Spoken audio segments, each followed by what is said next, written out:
Buenas tardes, profesor. Buenas tardes, público. El día de hoy, mi grupo, el número 4, los Bitches, va a presentar una exposición acerca de Unix, el sistema operativo que revolucionó la informática, dando como integrantes a Jack Bryan Jiménez Trujillo, Emily Giselle Bellodas Ramos y Ricardo Antonio Quispe Mejía. Bueno, además de la persona quien les habla, Pierre Alfonso Paredes Galvez. Entonces vamos dando inicio con el contexto histórico en el cual aparece Unix. En este contexto histórico, el panorama de sistemas operativos que se tenía estaba dominado por arquitecturas monolíticas, que eran como un gigantesco cerebro donde las funciones vitales, en este caso podrían ser gestión de memoria o control de dispositivos de entrada y salida, estaban intrínsecamente entrelazados en un solo bloque de código. Entonces, se podría dar un ejemplo en este caso con un reloj, donde cada engranaje que tiene está soldado a los demás.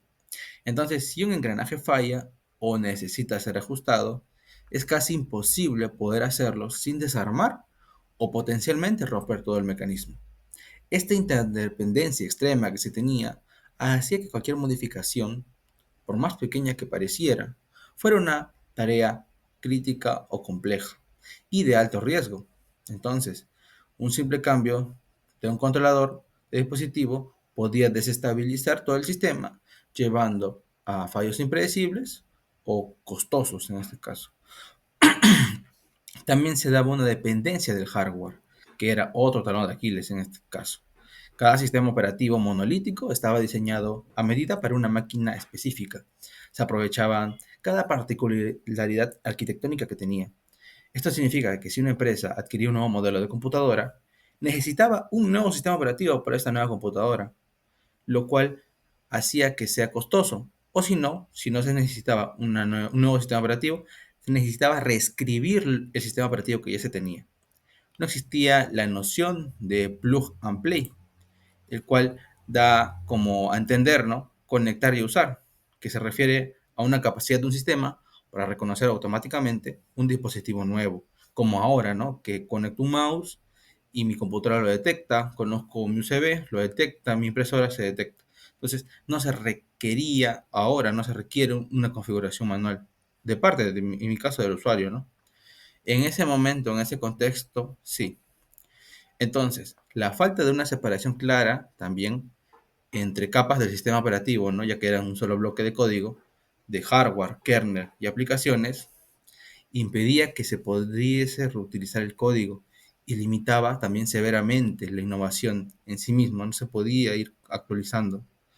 Entonces, en este contexto, ¿no? De Unix, aparecen los primeros computadores, que eran los mainframes, ¿no? Y las minicomputadoras. Los mainframes, pues en este caso eran como unas computadoras gigantescas, pero también tenían mucha potencia. Y se diseñaron para el procesamiento de datos masivos, transacciones, y eran caracterizados por una máxima fiabilidad, entonces se podía confiar mucho en estas, y eran muy seguras.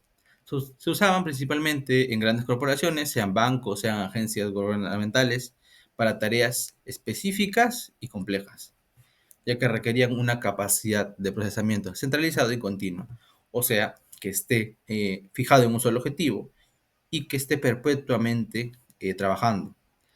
¿Por qué eran valiosos los mainframes? Bueno, la arquitectura robusta que tenían les permitía operar de forma ininterrumpida durante años. Manejaban miles de transacciones que se realizaban pues, por cada segundo, ¿no? Y su tasa de error era muy nula. Entonces, esto era crucial, ¿no? Para las operaciones bancarias, ¿no? Las reservas aéreas, gestión de inventarios, ¿no? Pero obviamente de grandes datos. Entonces, las pérdidas de datos, en este caso, en estas áreas, eran o significaban pérdidas millonarias. Y pues también tenía una capacidad de poder soportar múltiples sistemas operativos o también usuarios múltiples simultáneos. Y esto hacía de que sea el corazón de una infraestructura tecnológica de las grandes organizaciones del momento, de la época. Bueno, también estaban las minicomputadoras, que son una alternativa más económica, pero de tamaño intermedio que los mainframes y también tenían menos potencia. Lo que ofrecía también era un multiusuario y una multitarea, aunque pues estaba en pañales, ¿no? Que pues para su época era pues innovador. Estas eran las o bueno, en este caso las minicomputadoras fueron las predecesoras de lo que ahora son los servidores modernos. Y bueno, ¿por qué fueron importantes, no? Las minicomputadoras. Bueno, aparte de su menor costo y su menor tamaño, que las hacía accesibles, también podían impulsar la experimentación y desarrollo de nuevos sistemas operativos en estos minicomputadores. Estos permitían que instituciones más pequeñas, ¿no? Que no tuviesen tantas ganancias o costear su mainframe, podían acceder a la computación compartida. Entonces, eh, la capacidad que tenían para manejar cargas de trabajo, que no eran tan grandes sino medianas, y la integración en redes, lo que hicieron fue que sean ideales para laboratorios científicos, departamentos, universidades, pequeñas empresas, ¿no? Para procesar datos, ¿no? Y pues también para poder ejecutar aplicaciones complejas. Y bueno, estos son la parte de computadores. Seguimos con la parte de la génesis de Unix. El origen de Unix se va a ir dando a finales de la década de los 60, donde Ken Thompson, un brillante ingeniero de los laboratorios Bell de AT&T, se va a encontrar inmerso, ¿no? En un ambicioso proyecto, el cual es Multics, ¿no? Multiplexed Information and Computing Service. Multics era un esfuerzo colaborativo tanto de General Electric, el MIT y los laboratorios Bell. El objetivo que se tenía con este sistema era hacer justamente un sistema operativo que sea revolucionario, capaz de soportar múltiples usuarios y procesos de manera simultánea, con características que sean avanzadas, tanto de seguridad y protección de memoria. Era una visión que pues justamente era audaz, pero la complejidad que tenía y pues los constantes retrasos también han hecho que pues sea un proyecto costoso y poco práctico. Lo que finalmente pues hizo que los laboratorios Bell abandonaran el proyecto. Multics presentaba características innovadoras para su tiempo, que pues luego van a influenciar a Unix. Quería tener un sistema de archivos jerárquico, pues en el momento, ¿no? Los sistemas que habían usaban estructuras planas, o sea, se organizaban en un solo nivel. Lo que se quería hacer en Multics era introducir una organización de archivos de forma de árbol, o sea, con directorios, subdirectorios, subdirectorios. Y esto lo que hacía era facilitar, pues, mucho la organización de los archivos, la localización de la información, ¿no? Y pues es un concepto que luego Unix adoptaría, pues perfeccionaría. También debería tener una memoria virtual, que esta característica lo que hacía era que los programas, al usar más memorias de la que estaba disponible en la máquina, el sistema operativo lo que hacía era gestionar el intercambio de datos entre la memoria RAM y el almacenamiento en disco, que se daba la ilusión de un espacio de memoria mayor, y lo que pues era crucial, ¿no? En este caso para ejecutar programas grandes, complejos, y pues era una ventaja. También se quería tener una seguridad con anillos de protección. Lo que Multics lo que hizo fue implementar un sistema de seguridad que se basaba en anillos de protección, Protection Rings, que era un concepto de seguridad jerárquico donde los diferentes componentes del sistema operativo y las aplicaciones de usuario operaban en distintos niveles de privilegio. El anillo cero, que era el más privilegiado, donde estaba el kernel, y los anillos exteriores tenían menos privilegios, ¿no? Que se protegía de esa manera el sistema de errores o de ataques de programas de usuario. Estaba escrito en PL1. Multics, ¿no? Quería ser uno de los primeros sistemas operativos escrito en lenguaje de alto nivel para la época, el PL1, Programming Language. Esto lo que hacía era contrastar con la práctica que en la época se daba, ¿no? Que era hacer sistemas operativos con un ensamblador.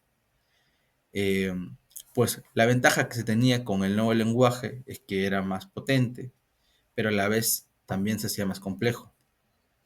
Se había diseñado para abarcar una amplia gama de aplicaciones, procesamiento de datos y hasta computación científica.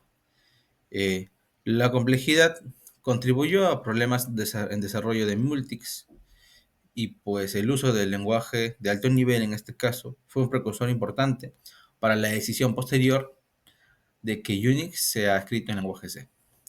Entonces, Thomson, pues en este caso, sin embargo, no se dio por vencido. A pesar de que estuvo frustrado por la ausencia del sistema operativo, ¿no? Que fuese adecuado para, en este caso, las minicomputadoras de la época. él decidió emprender su propio camino. El objetivo que él tenía era simple, ¿no? Crear un sistema operativo que fuera funcional, eficiente y sobre todo divertido de usar. Durante el tiempo, ¿no? Thomson pues también había desarrollado un videojuego, el cual se denomina Space Triple. Este jueguito lo que hacía era simular el recorrido de una nave por el sistema solar. El juego inicialmente había sido escrito para Multics, pero debido a su lentitud y coste de ejecución, Thomson lo reimplementó para diferentes sistemas, hasta que pues finalmente lo trasladó en una minicomputadora PD7, ¿no? De Digital Equipment Corporation. Lo que es, pues se encontró, ¿no? Pues, se encontraba en Bell Labs, ¿no? Para que Space Travel funcionara. Thomson lo que quería era hacer crear herramientas básicas en un entorno de sistema.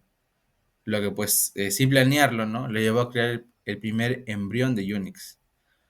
A pesar de las limitaciones que tenía de hardware, ¿no? Como la poca memoria y capacidad de procesamiento, Thomson vio en el APD7 la oportunidad de construir algo nuevo.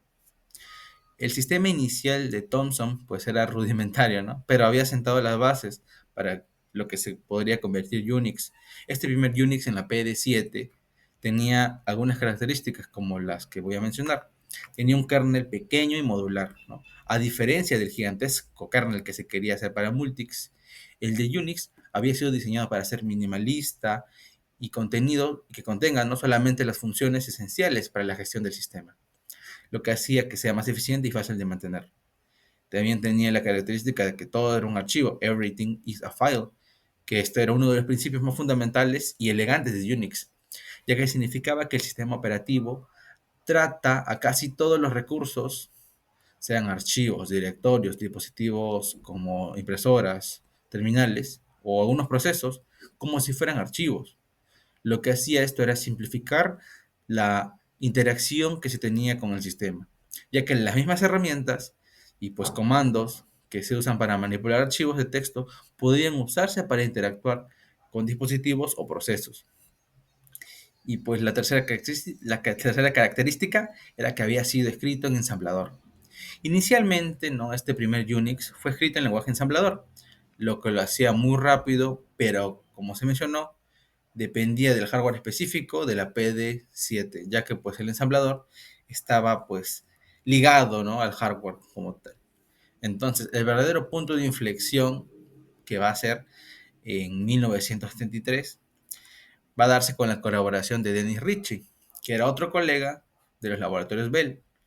Este compañero Ritchie lo que había hecho era desarrollar un nuevo lenguaje de programación de alto nivel, denominado C. Entonces, había dado una decisión de reescribir Unix y pues fue una jugada maestra, ¿no? Y esto pues lo que hizo fue cambiar el curso de la informática, presentándonos entonces la importancia de C y la reescritura de Unix de assembler o ensamblador a C. Bueno, para mantener, ¿no? la magnitud de esta decisión, hay que recordar que la mayoría de sistemas operativos, ¿no? en la época estaban hechos en ensamblador. El ensamblador era un lenguaje de bajo nivel y era extremadamente cercano al hardware de la máquina. Era como escribir instrucciones directamente para los circuitos de la computadora. Esto hacía que pues, los sistemas fueran increíblemente rápidos, ¿no?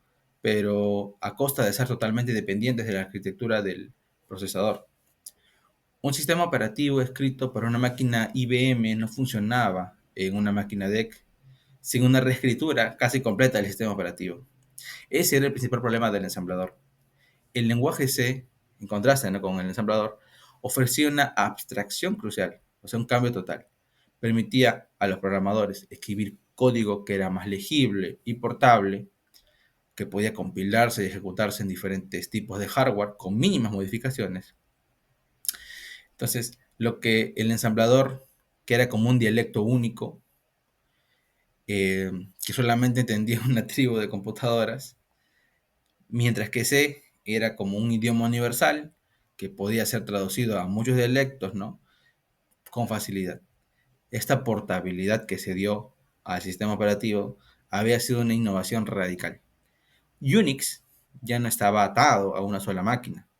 Podía adaptarse a nuevas plataformas simplemente recompilando el código con un compilador de C. que era adecuado para esa arquitectura. Esta característica fue fundamental para la rápida difusión en universidades, en centros de investigación, pues justamente donde la diversidad de hardware era la norma. Ahora pasemos a explicar por qué fue importante la creación de Unix. Entonces, la trascendencia que tuvo Unix fue más allá de ser simplemente un sistema operativo. Unix había sentado las bases de la computación moderna y había establecido los paradigmas que incluso para el día de hoy son relevantes. Entonces, vamos a pasar con su portabilidad, que fue la clave para pues, adaptabilidad universal de los sistemas operativos. La portabilidad fue una joya de la corona de Unix.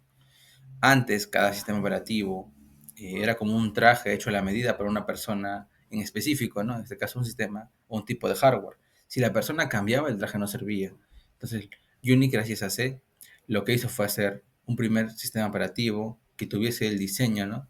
Como un traje único, pero que podía ajustarse a diferentes cuerpos, que en este caso serían arquitecturas de hardware. Pues, y pues estos cambios solamente se dan con pequeños retoques.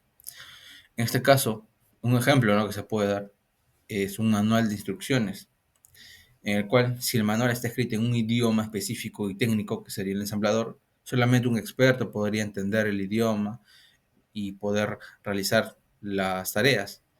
En cambio, si el manual está escrito en un lenguaje más universal, más claro, más entendible, ¿no?, en este caso sería C, puede ser traducido y adaptado fácilmente para diferentes versiones, ¿no?, o para diferentes usuarios de diferentes países. Unix, como está escrito en C, se había convertido en este manual universal que permitía que se ejecutara una vasta gama de máquinas, eh, o bueno, que se ejecutara, ¿no?, en estas máquinas, como las pequeñas minicomputadoras, ¿no?, los mainframes, y pues esto había sentado las bases, ¿no?, para sistemas operativos futuros que serían el Linux y el Mac OS. Ahora pasando, ¿no?, a multitarea y lo multiusuario de Unix, ¿no? Pues justamente Unix había sido pionero implementando, ¿no?, de manera eficiente tanto el multiusuario y la multitarea. La multitarea que había sido la capacidad de ejecutar múltiples programas o procesos de forma que pues aparentemente sean simultáneas. Antes, ¿no?, de Unix, si tú querías imprimir un documento tenías que esperar a que la impresora terminara el proceso para que luego pudieses hacer cualquier otra cosa en la computadora. Unix lo que introduce es la idea de que el sistema operativo podía gestionar el tiempo de la CPU de manera inteligente, asignando pequeños turnos a cada programa. De esta manera, mientras la impresora trabajaba en un segundo plano, tú podías seguir escribiendo en tu editor, o incluso navegando por archivos, ¿no? Esto pues no solamente mejoró la eficiencia, sino que también hizo que la experiencia del usuario sea más fluida y productiva. Un ejemplo pedagógico en este caso podría ser una cocina con un solo chef, en este caso sería la CPU. Antes de Unix, el chef solamente podía hacer una sola cosa, o cortaba verduras, o cocinaba, lavaba carne, o lavaba platos. Con Unix, este chef lo que hace es volverse un experto en la multitarea. O sea, podía cortar un poco de verdura, luego revisar la carne, luego lavar un plato, y así sucesivamente, ¿no? Que daba la impresión de que está haciendo todo al mismo tiempo. Lo que hacía era que la comida, ¿no?, en este caso las tareas, se preparen mucho más rápido y de manera eficiente. Y el multiusuario, que era la capacidad de que varias personas utilicen el mismo sistema informático al mismo tiempo. Cada una, obviamente, con su propio entorno de trabajo, no aislado y seguro. En la era de los mainframes, ¿no?, esto era crucial para poder maximizar la inversión en hardware costoso, ya que el mainframe era sumamente costoso y usarlo solamente para una sola persona, un solo usuario, requería una pérdida. Unix lo que hacía era garantizar que las acciones de un usuario no interfieran con las del otro, que cada uno tuviese acceso seguro a sus propios archivos y recursos. Entonces, el ejemplo que se podría dar acá sería una biblioteca. Antes de Unix, solamente una persona podía usar la biblioteca a la vez, pero con Unix la biblioteca se abrió para múltiples usuarios, donde cada uno tenía una mesa de estudio, sus propios libros, que pues eran prestados, ¿no?, sus propias reglas de acceso, pues también a ciertas secciones, y pues en este caso el bibliotecario, que era el sistema operativo, se encargaba de que nadie moleste a los demás y de que cada uno tenga lo que necesite de forma segura. Ahora pasamos a hablar de la modularidad. En, en la modularidad estaba la filosofía, ¿no?, dada de la siguiente frase, ¿no? Haz una cosa, ¿no?, y hazla bien. En este caso, en lugar de construir programas gigantescos que intentaran hacer de todo, Unix promovió la creación de pequeñas herramientas especializadas. Cada herramienta realizaba una tarea específica y lo hacía de manera excelente. La magia de esto residía en cómo estas herramientas podían combinarse, utilizando aquí en este caso el concepto de pipes, que pues denominado en español sería tuberías, ¿no? Donde la salida de un programa podía ser directamente la entrada a otro. En este caso, un ejemplo práctico que se podría dar sería una cadena de montaje en una fábrica. En lugar de tener una máquina enorme que hace de todo, cortar, pintar, ensamblar, se tenían varias máquinas pequeñas donde una sola máquina corta, otra sola máquina pinta, otra sola máquina ensambla. Esto hacía de que cada máquina sea muy buena en su tarea. Y las tuberías, que serían unas cintas transportadoras, hacían que se lleve el producto de una máquina a la siguiente. Y pues para que puedan combinarse las máquinas de diferentes maneras para poder crear los productos de manera más eficiente. Aquí mediante la combinación de comandos, ¿no? Dado LSL, ¿no? La pipe, que sería esta barrita, ¿no? El grep.txt, luego el pipe, luego el wc-l. Desglosando, ¿no? De esta manera, podría ser eh, una máquina lavadora, por ejemplo, el LSL, que toma frutas sucias y las limpia. Luego el guioncito L sería el pipe, ¿no? La cinta transportadora que lleva las frutas limpias a la siguiente máquina, donde está el grep.txt, pues en este caso solamente procesaría las frutas que son naranjas, ¿no? Bueno, para este caso serían archivos txt. Y luego con otra cinta transportadora, el pipe, ¿no? Que lleva el jugo a la siguiente sección o siguiente estación, donde continúa con la máquina WC-L, que cuenta cuántas botellas de jugo se habían producido.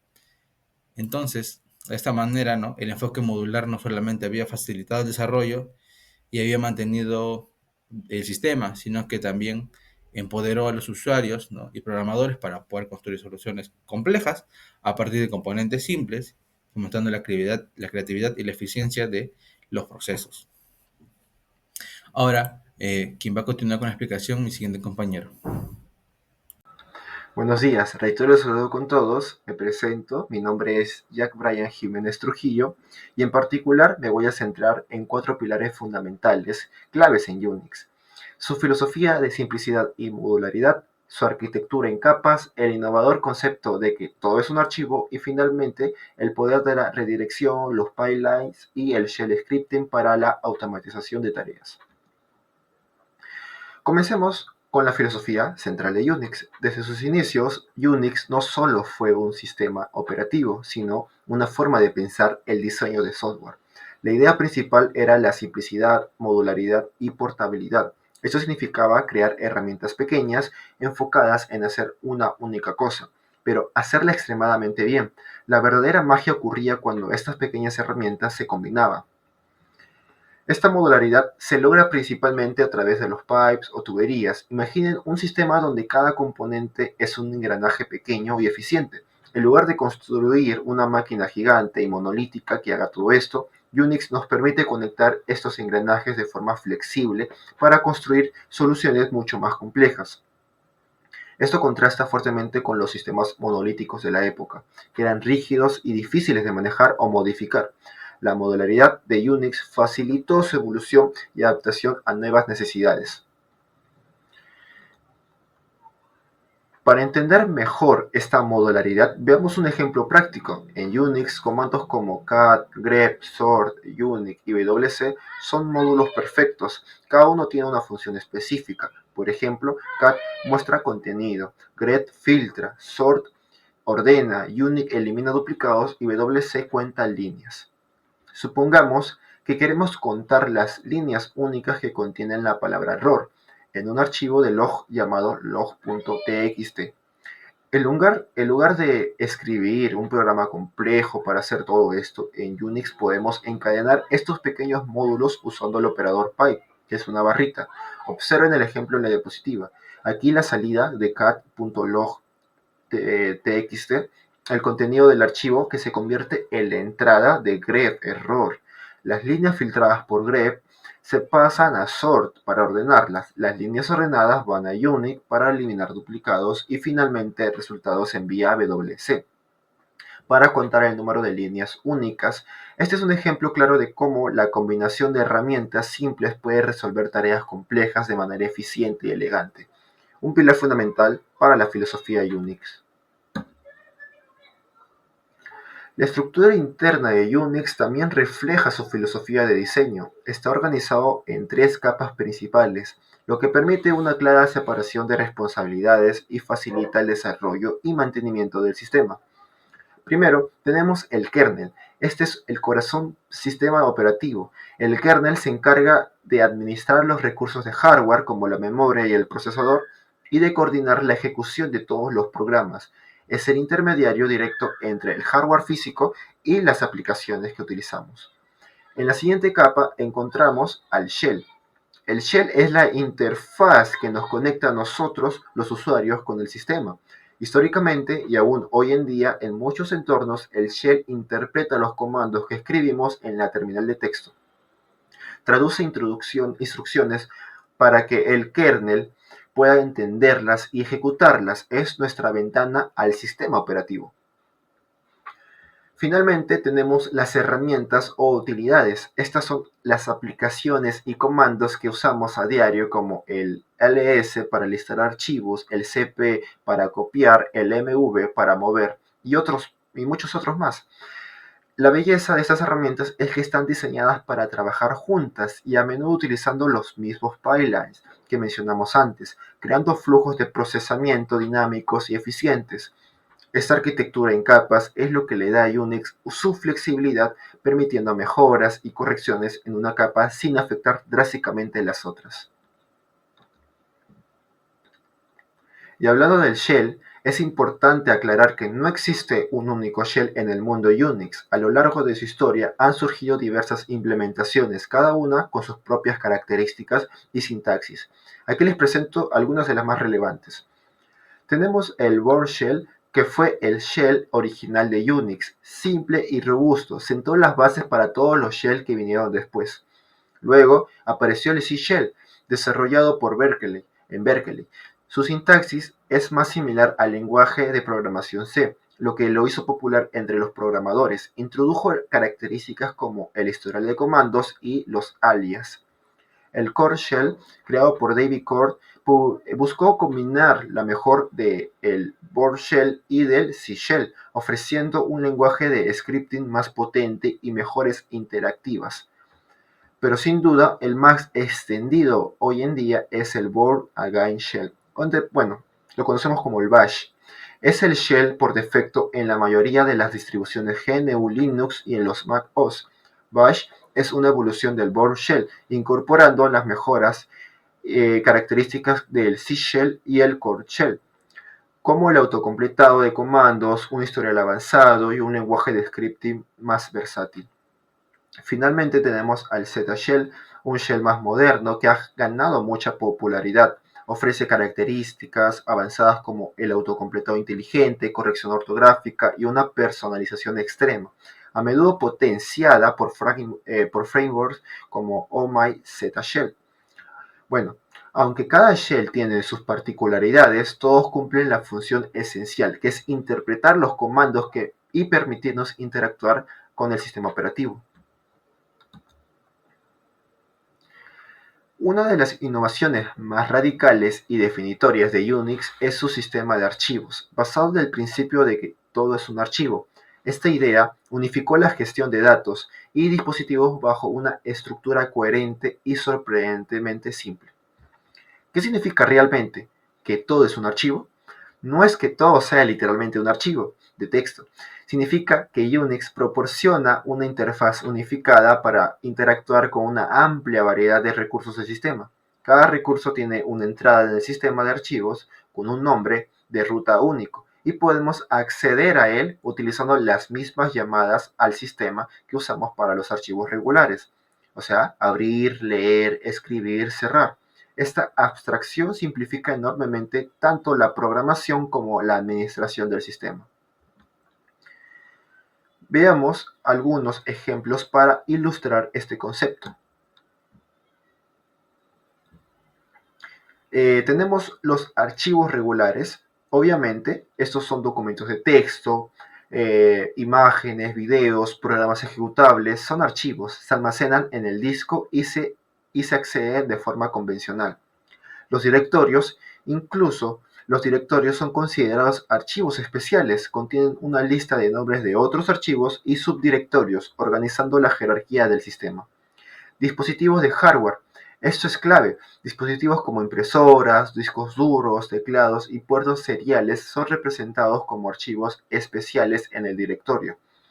Por ejemplo, si escribimos datos, esos datos se envían directamente a la impresora. Esto permite que las mismas herramientas que manipulan archivos puedan interactuar con el hardware. Los procesos. En algunos sistemas Unix, los procesos de ejecución se representan como archivos en directorio. Esto permite a los programas y administradores interactuar con ellos, leer su estado o enviarles señales, utilizando operaciones de archivos. Los pipes con nombre y sockets, estos mecanismos de comunicación entre procesos también se representan como archivos en el sistema de archivos, permitiendo que los programas se comuniquen entre sí como si estuvieran leyendo o escribiendo en un archivo. Esta unificación es una de las razones por las que Unix es tan potente y flexible. Un desarrollador no necesita aprender diferentes APIs para cada tipo de recurso. En conjunto, consistentemente de funciones de manejo de archivos es suficiente. Bueno, también para convertir un archivo en un directorio, una pregunta común que surge con el concepto de todo es un archivo es que sí podemos convertir un archivo en un directorio. Es importante aclarar que un archivo y un directorio son entidades fundamentales diferentes en su naturaleza. Un archivo contiene datos, mientras que un directorio contiene referencias a otros archivos y directorios. No podemos cambiar el tipo de un archivo directamente a un directorio. Sin embargo, podemos lograr un efecto similar de organización si tenemos un archivo y queremos que esté dentro de una estructura de directorio. El proceso es simple. Primero, creamos un nuevo directorio vacío utilizando el comando mkdir. Luego movemos el archivo original a este nuevo directorio utilizando el comando mv. De esta manera, el archivo mi-archivo.txt, así como ejemplo, ahora reside dentro de mi nuevo directorio, logrando el objetivo de organizar el archivo como si fuera parte de un directorio. El archivo de en sí no cambia su naturaleza, solo su ubicación dentro de la jerarquía de archivos en el sistema. Ahora pasemos a otro pilar fundamental de Unix, la redirección de entradas y salidas, los pipelines y el shell scripting. Esas características son las que realmente desatan el poder de la línea de comandos. Tradicionalmente, un programa toma una entrada y produce una salida en pantalla, pero Unix introdujo la redirección permitiendo que la entrada o la salida de un programa se redirijan fácilmente a diferentes destinos, un archivo, una impresora o incluso otro programa. Esto se hace con operadores como lo que es el signo mayor para redirigir a la salida de un archivo, el signo menor para redirigir la entrada de un archivo o el signo mayor mayor para añadir la lista de un archivo existente. El concepto de pipeline, o sea, la barrita que ya mencionamos, es la joya de la corona. Consiste en encadenar varios programas de manera que la salida de uno se convierte directamente en la entrada del siguiente, tal como se ve en pantalla. Esto nos permite construir flujos de procesamiento complejos a partir de herramientas simples, fomentando la reutilización y la eficiencia. La combinación de estas capacidades impulsó al desarrollo de shell scripting. Un shell script es simplemente una secuencia de comandos que el shell ejecuta automáticamente. Esto permite a los usuarios automatizar tareas repetitivas, facilitar operaciones complejas y construir soluciones sofisticadas sin necesidad de programación de bajo nivel. Esto es la base de la automatización en Unix y en Linux. Para finalizar, veamos algunos ejemplos concretos de cómo el shell scripting se utiliza para automatizar tareas en entornos Unix y Linux. Estos scripts son herramientas invaluables para administradores de sistemas y usuarios avanzados. Tenemos como número 1 el script de copia de seguridad. Imaginemos que queremos hacer una copia de seguridad diaria de nuestros documentos importantes. Un script que, como el siguiente, podemos automatizar el proceso. Este script no solo crea un archivo comprimido de nuestros documentos con una marca de tiempo, sino también limpia automáticamente los backups de más de 7 días. Es una tarea crucial para la administración de sistemas, automatizada con unas pocas líneas de código. Como ejemplo número 2 tenemos el script de análisis de logs. Los archivos de log son vitales para monitorear el estado de un sistema. Un script puede ayudarnos a buscar errores específicos y generar un reporte. Tal como se ve en pantalla, este script busca la palabra error en el log del sistema, guarda las líneas encontradas en un reporte y nos dice cuántos errores se detectaron. Esto puede ejecutarse periódicamente para alertar sobre problemas en el sistema. Y como script número 3 es el de monitoreo de uso de disco. Para evitar que un servidor se quede sin espacio, podemos usar un script que verifique el uso del disco y envíe una alerta si supera el umbral. Este script obtiene el porcentaje del uso de disco raíz y si supera el 90% envía un correo electrónico de alerta al administrador y eso permite que una administración proactiva y evitar problemas mayores. Entonces con ello pues doy como finalizado mi presentación y le doy pase a mi siguiente compañero. Muchas gracias. Bueno, ahora mi nombre es Ricardo Quispe y en esta ocasión voy a hablarles sobre qué es la guerra por Unix. En los años 70, AT&T, a través de sus laboratorios Bell Labs, desarrolló Unix como un proyecto de investigación. Por motivos legales derivados de un acuerdo antimonopolio con el gobierno de Estados Unidos, el Consent Decree de 1956, AT&T tenía prohibido entrar en negocios que no fueran telecomunicaciones. Esto los obligó a licenciar Unix solo como un material académico o de investigación, y no como un producto comercial. Las primeras licencias de Unix se ofrecieron principalmente a universidades como la de Berkeley, bajo términos muy permisivos, el cuales los estudiantes recibían el código fuente completo a cambio de una tarifa muy modesta. Sin embargo, AT&T siempre mantenía el copyright. Los usuarios podían modificar el código, pero no podían redistribuir versiones completas ni productos derivados sin autorización. El problema era que la definición de modificaciones y nuevas creaciones no está clara, lo que más adelante justamente causaría conflictos legales. A finales de los 70 e inicios de los 80, AT&T, viendo el potencial comercial de Unix, creó una división llamada Unix System Laboratories, o USL, para administrar y vender licencias de Unix. Comenzaron a endurecer sus condiciones de licencia y exigir regalías, lo cual rompió obviamente el ambiente colaborativo que había existido y marcó el inicio de las tensiones legales. Luego existe lo que es la creación del BSD o Berkeley Software Distribution. En paralelo al endurecimiento de AT&T, en la Universidad de California en Berkeley, un grupo de programadores liderados por Bill Joy, el futuro cofundador de Sun Microsystems, empezó a trabajar en una versión mejorada de Unix llamada Berkeley Software Distribution o BSD.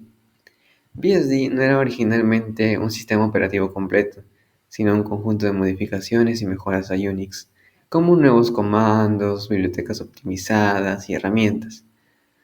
Pero debido a que se basaba en Unix de AT&T, BSD debía seguir licencias de AT&T para distribuirse. Con el tiempo, BSD incorporó tantas mejoras que prácticamente era un sistema operativo independiente, pero contenía fragmentos de código original de AT&T. El problema era que no estaba claramente delimitado qué partes eran de Berkeley y cuáles eran de AT&T, lo que generó una enorme zona gris en términos legales. A finales de los 80, los desarrolladores de Berkeley comenzaron un esfuerzo para eliminar todo el código que era propiedad de AT&T. Este esfuerzo se concretó parcialmente con Networking Release o Release 2 o Net2 en 1991, una distribución que, según Berkeley, estaba libre de restricciones de AT&T. Cuando BSD lanzó Net 2 y poco después BSD 386, una versión que era una versión más completa y que tenía arquitecturas de Intel, AT&T a través de USL demandó a la Universidad de California en 1992. USL alegaba que Net2 todavía contenía partes protegidas de su Unix y que BSD estaba distribuyendo software derivado sin respetar sus derechos de autor. El juicio entre USL y BSD fue altamente técnico y complejo, girando en torno a determinar qué líneas de código eran originales de AT&T y cuáles eran nuevas en Berkeley. El conflicto no era solo sobre la propiedad intelectual, sino sobre el futuro del control de un mercado que justamente giraba alrededor de Unix, un mercado multimillonario en expansión en ese momento. En 1994 el caso se resolvió mediante un acuerdo. Berkeley acordó retirar algunas piezas de código específicas de USL, el cual identificó como copias, y en respuesta AT&T retiró la demanda. Como resultado se publicó 4.4 BSD Lite, una versión completamente libre de reclamos de AT&T, de código de AT&T, dando nacimiento así a derivados como FreeBSD, NetBSD o OpenBSD. Este conflicto dejó varias lecciones fundamentales, como la importancia de diferenciar claramente código propio y código de copyright ajeno, el inicio de la cultura de licencias abiertas, buscando evitar ambigüedades legales, y la percepción de que el modelo comercial cerrado de AT&T había frenado la innovación. Luego, lo que conllevó esto fue a la aparición de Linux, ya que mientras la batalla legal entre BSD y AT&T se prolongaba, en 1991 un estudiante finlandés llamado Linus Torvalds lanzó un proyecto propio, un nuevo núcleo o kernel de sistema operativo que llamó Linux. Linux, consciente de los riesgos legales asociados al uso de Unix de AT&T o BSD, heredados justamente del juicio, escribió todo su código desde cero, sin copiar nada de AT&T ni de BSD Net2. De hecho, el kernel de Linux no contiene ninguna línea de código de AT&T. Inicialmente Linux usó componentes del proyecto GNU como compiladores y unidades básicas. El GNU era justamente software libre, que estaba licenciados bajo el GNU, que es el General Public License. Una licencia libre que garantizaba derechos de uso, modificaba y redistribuía, pero que exigía las versiones modificadas también se libraran bajo la GPL. Linux se popularizó rápidamente porque era completamente libre de conflictos legales, funcionaba bien en hardware común como PCs de Intel y contaba con una comunidad creciente impulsada por movimientos de software libre. Las consecuencias de la guerra de Unix fueron, por tanto, indirectamente fundamentales para la aparición de Linux, ¿no?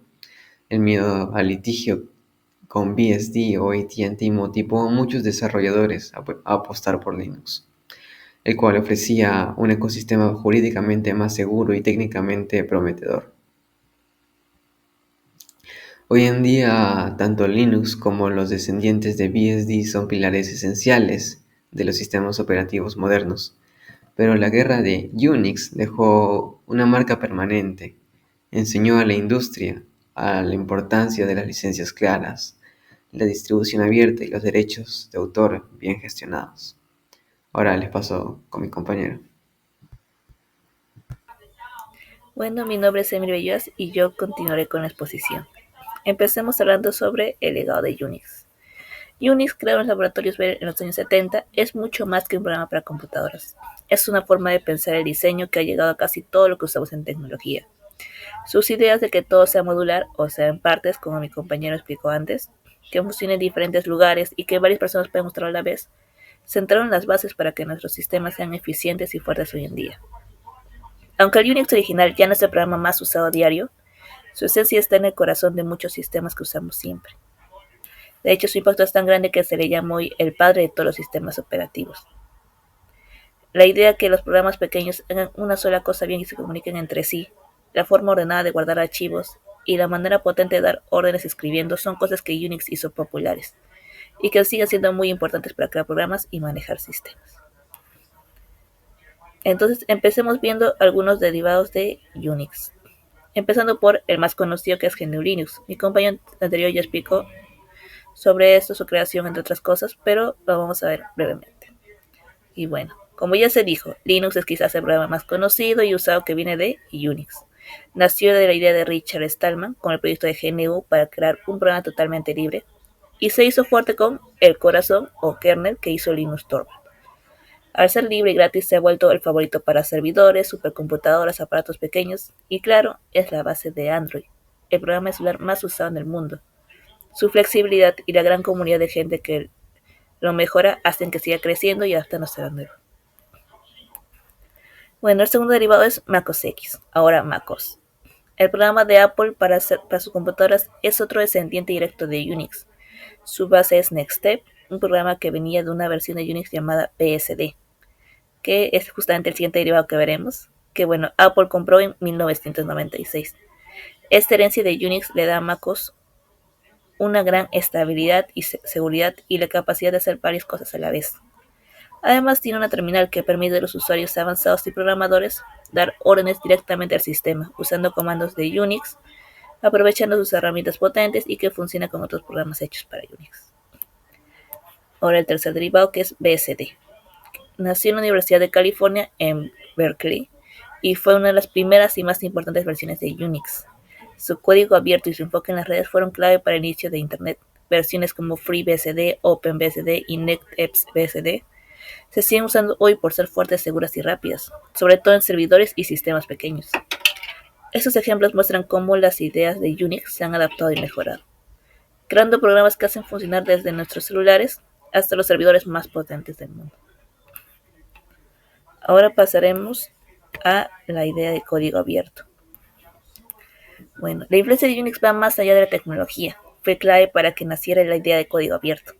La molestia por las licencias caras de Unix hizo que Richard Stallman comenzara el proyecto GNU, dando inicio a un movimiento que busca que todos puedan colaborar, ser transparentes y tener acceso libre al código de los programas. Esto ha hecho que crear sistemas operativos sea más fácil para todos, permitiendo que proyectos enormes como Linux, Apache, Firefox crezcan y se usen en todo el mundo. Y bueno, al mismo tiempo, la necesidad de que los distintos sistemas tipo Unix funcionaran bien entre sí llevó a crear reglas, empezando por la especificación única de Unix, SUS, que mantiene la Open Group, y POSIX, interfaz de sistema operativo portátil, creada por la IEEE. Son conjuntos de reglas que definen cómo deben funcionar estos sistemas. Estas reglas aseguran que un programa hecho para un sistema Unix pueda funcionar en otro con pocos o ningún cambio, haciendo que sea más fácil usar programas en distintas plataformas. Esto es muy importante para las empresas que quieran ser flexibles y no depender de un solo proveedor. Bueno, ya hemos visto Unix derivados y algunos estándares de este. Ahora veamos cómo es Unix en el Perú. Empezando con las infraestructuras de servidores. Al ser tan robustos y poder funcionar sin parar, los sistemas basados en Unix son los preferidos para los servidores que manejan operaciones importantes y mucha información. Esto significa que los servicios para la gente y las empresas son más estables, desde operaciones bancarias hasta servicios de teléfono. De ahí vemos que tenemos la seguridad y la estabilidad. La forma en que Unix maneja la seguridad para muchos usuarios y sus permisos es mejor que la de otros sistemas. En un mundo donde la seguridad de Internet es cada vez más importante, elegir plataformas Unix, Linux para la información delicada en Perú da una protección extra contra ataques y accesos no deseados. Esto es clave para proteger los datos personales y de las empresas. Innovación y software libre. Bueno, la flexibilidad y las herramientas potentes que ofrecen los sistemas Unix Linux atraen a los programadores. En Perú, esto significa una base sólida para crear nuevos programas, sistemas y soluciones tecnológicas, impulsando la creatividad local y la competencia en el sector de la tecnología, que hay una comunidad activa de profesionalismo y cursos especiales de Unix Linux en el Perú. Muestra lo importante que son. A ver, ahora, ¿en qué sectores se usa? Nosotros tenemos diferentes sectores. Empecemos por telecomunicaciones. Las grandes compañías de telecomunicaciones en Perú usan mucho los sistemas basados en Unix para manejar sus redes complejas, centrales telefónicas y servicios de Internet y plataforma de datos. La estabilidad y la capacidad de crecer en estos sistemas son esenciales para que haya conexiones en todo el país. Otro sector que vemos son los bancos y finanzas. El sector financiero peruano incluye bancos, cajas y aseguradoras. Usa sistemas Unix para sus servidores de bases de datos, plataforma de transacción en línea y sistemas que manejan riesgos. La seguridad y la confianza son los más importantes en este sector, y Unix cumple muy bien con estas exigencias. Gobierno y entidades públicas. Muchas entidades del gobierno, desde ministerios hasta municipalidades, usan sistemas Unix para sus sistemas de información, bases de datos de ciudadanos, páginas web y servicios en línea. Esto asegura que los servicios públicos sigan funcionando y que la información delicada esté protegida. Educación e investigación. Bueno, las universidades y centros de investigación en Perú usan mucho los sistemas Unix y Linux. Sirven para enseñar computación, para hacer proyectos de investigación complejos que necesitan mucha capacidad de procesamiento y para manejar sus propias infraestructuras de tecnología. Ahora, pequeñas y medianas empresas, o también llamadas pymes. Aunque a veces tienen menos recursos, muchas pymes en Perú están usando soluciones basadas en Linux para sus servidores web, sistemas de gestión en empresas como ERP o CRM de código abierto y bases de datos, buscando ser más eficientes y seguras y reducir costos. Bueno, como conclusión, para terminar toda esta exposición, la herencia de Unix es una fuerza silenciosa pero muy potente que ha formado y sigue formando el mundo digital. Desde sus inicios, ha puesto las bases para la innovación, la estabilidad y la apertura en la informática. En Perú esta influencia se ve en lo fuertes que son nuestras redes de tecnología, en la seguridad de nuestros datos, en lo eficientes que son nuestros servicios digitales y en el impulso constante a la novedad. Aunque no siempre lo veamos, Unix es la base sobre la que se construye gran parte de nuestros avances tecnológicos y económicos. Esperamos que esta exposición les haya gustado y hayan podido entender todo sobre Unix. Muchas gracias.